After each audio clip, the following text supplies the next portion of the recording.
Hi everyone, welcome back to my channel. If you're new, my name is Megan. Thanks so much for watching. Today I am going to be reviewing and showing you how the Garrnish Pesticide Purifier produce washer works.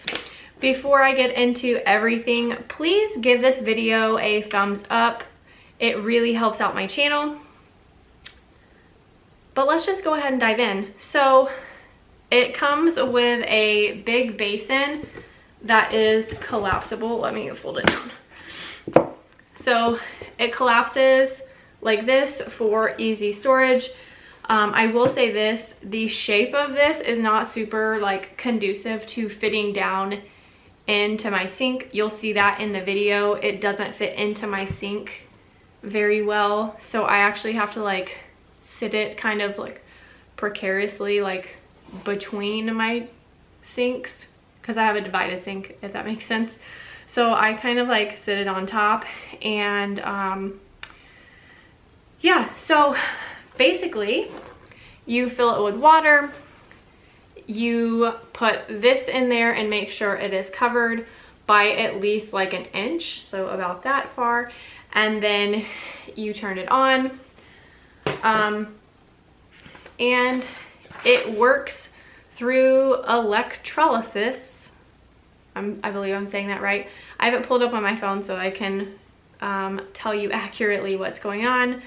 So it basically splits water molecules into hydrogen and H plus and OH minus ions, resulting in tiny micro bubbles that fill the basin, which you can see in the video that when I turn it on, it does make the little bubbles, which makes me feel like it is doing something.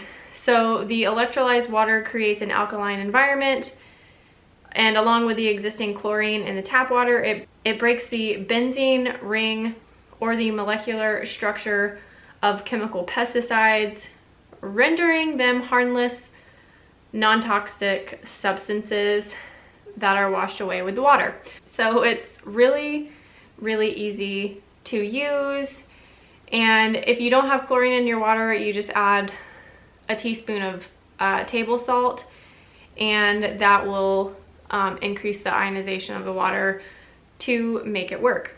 So as far as lab testing goes, they did SGS lab testing, which is like the world's leading lab test, and it's actually headquartered in Switzerland. They looked at chlorpyrifos, and they looked at dichlorbos. I'm probably saying those really wrong, but it had a 99% removal rate of the chlorpyrifos and a greater than 99.9% removal rate of the dichlorbos. So, I mean, it basically removed everything. It's awesome.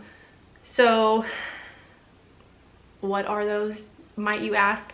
The chlorpyrifos is a organophosphate insecticide, and they use that to kill pests on food and feed crops, and it's one of the most widely used pesticides. And then the other one is also an organophosphate insecticide, but they use that one in greenhouses, food storage facilities, barns, and on livestock. So obviously these are not things that you want on your food, and regular produce wash is not going to get them off, really. I mean, it will maybe a little bit, but not that great. I was using just a regular produce wash, and my produce was not lasting but maybe like 2 to 3 days. 3 days like max, like pushing it. Once I switched to the Garrnish, I have noticed that it will last a lot longer, closer to like 4 to 5 days. I haven't really noticed like a difference in like taste or anything like that, but I have noticed it will last a lot longer and I do generally get my produce from the same place, so it's not like I'm getting produce from different stores or anything. I typically get my produce at Publix, and so comparing like Publix produce to Publix produce and using the Garrnish versus using just the other produce wash that I was using, definitely the Garrnish I feel like gets it cleaner and lasts a lot longer. So I did purchase mine on Kickstarter when it very first came out, and I believe I only paid like $129.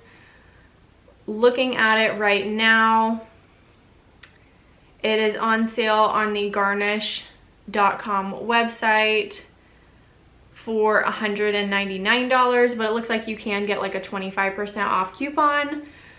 And I really do think that it is worth the money.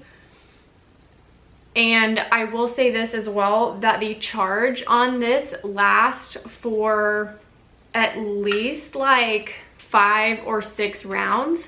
I have not pushed it though to see like how many times I can use it before it completely dies. Like I'm not gonna push it to that, but I've never run out of battery, if that makes sense. So I've used it, you know, multiple times in a row even, and I've never had an issue with the battery running out. This does run for 10 minutes and then it automatically cuts off when it is all done. So it's just a really easy process, and you can kind of be sort of hands off. You do have to stir it every now and then, but it's just really, really easy. So 10 out of 10, do recommend. Totally worth the money. If you have any questions, leave them down in the comments below. Again, please give this video a thumbs up. It really helps out my channel, and I will see you in the next video. Bye.